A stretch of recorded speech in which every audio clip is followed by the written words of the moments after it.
आप सुन रहे हैं महेंद्र पट्टा का मिक्स किया हुआ गाना। दोस्तों, हमारे वीडियो अच्छा लगे तो लाइक और सब्सक्राइब करना ना भूलें। धन्यवाद।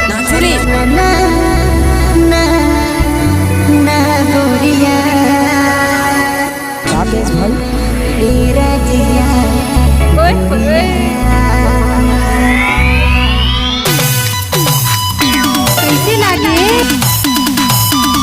नाच ना वो नाचा रे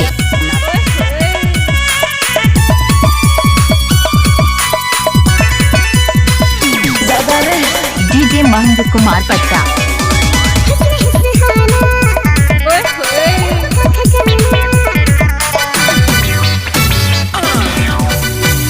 लजा छाना वो ऑर्केस्ट्रा बजा। नाच ना वो लजा छाना वो चुराना मेरा जिया गोरिया, चुराना मेरा जिया गोरिया। नाचुरी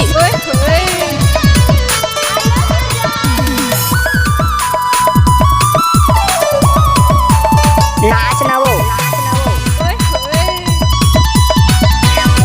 कैसे लागे नाचुरी जाना जाए कि ना चलना, कैसे लागे सजना संवरना।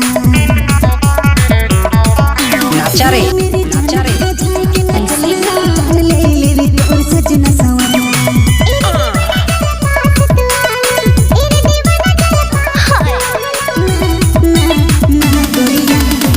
नाच ना वो कैसे लागे चुराना मेरा जिया गोरिया।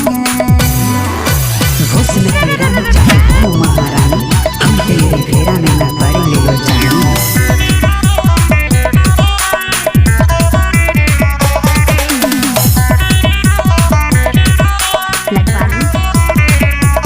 नाचुरी लजा छाना वो नाच ना वो दादा रे कैसे लागे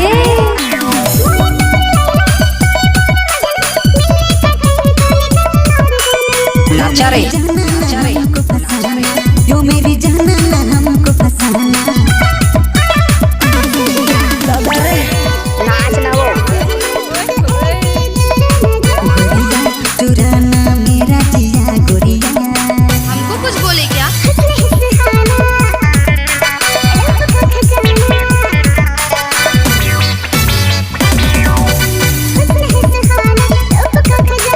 डीजे महेंद्र कुमार पट्टा। दादा ऐसी गाना गोरिया, चुराना मेरा जिया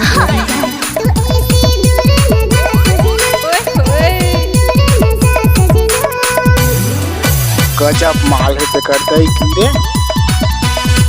आपका क्या नाम है?